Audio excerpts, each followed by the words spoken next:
So ganari ba gayon mga kaluto, isang magandang araw muna sa ating lahat. Ako baga mga kaluto ay gagawa din ng mamimerienda. Ako ay nagluto ng malagkit, kalahating kilong malagkit. Ito siyempre nilagyan ko na rin ito ng asukal, ng sugar. Yun lang ang inilagay ko at saka konting asin. At ito yung resulta ng aking nilutong malagkit. Pero ito may lasa na, pero pasasarapin pa natin ito. Yung the best ang lasa mga kaluto. Ganito ang gagawin natin ha. Ito ay lalagyan natin ng cheese.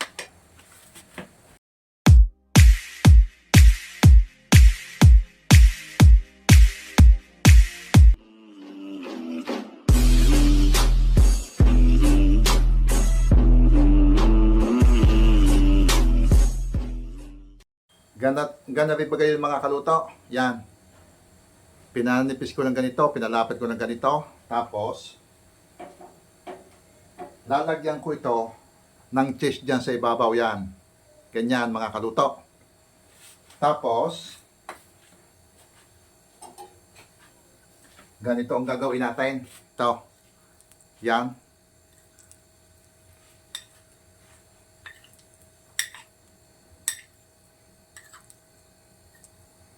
Tapos ilalagay natin sa yan. Lalagyan natin ng breadcrumbs. Yan Yan. Mapanay yung lagay ng breadcrumbs. Yan. Hindi natin binilog at siyempre mahirap itong bilogin dahil ito malambot ito mga kaluto. Yan Yan. Yan, kinyo. Ito ang resulta. At ito ay lulutuin natin uli. Yung bagang pag niluto natin ito, yung bagang golden brown lang. At ang apoy nito ay tansyahan din lamang. Depende sa gusto nating pagluluto.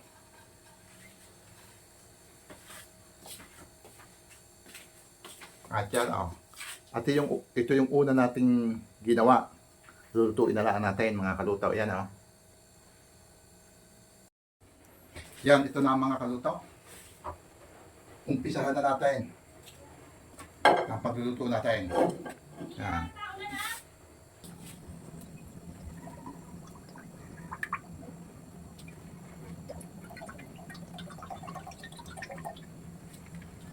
Kung pwede na yung init ng mantika.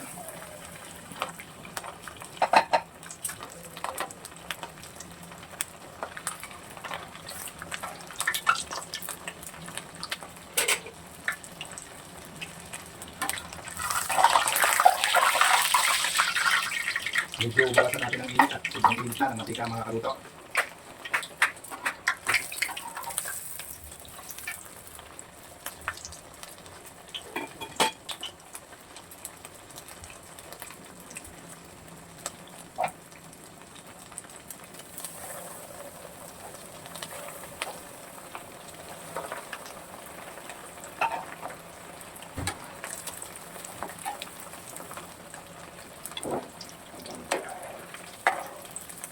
Ang gagawin mo dito.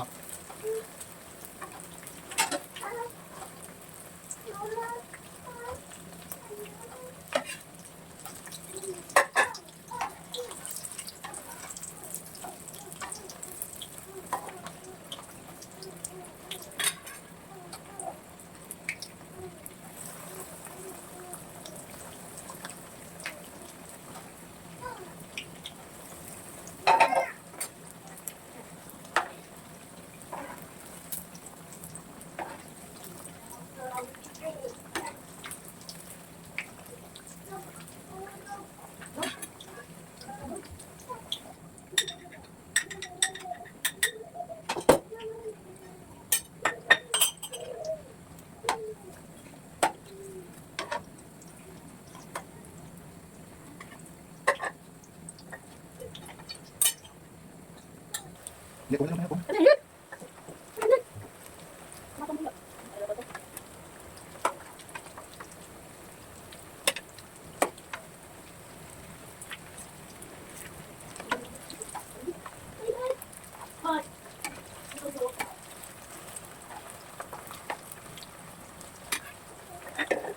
Ating ginawang merienda, titimusan natin, titikman natin.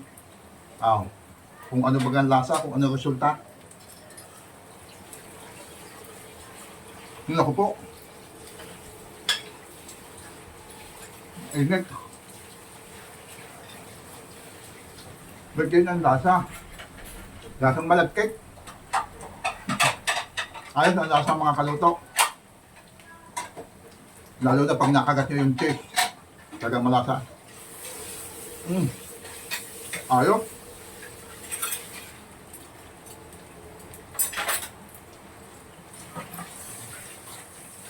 Mainit talaga. Pwede ko itong gawing negosyo mga kaluto. Masarap, masarap. Ito ko yan.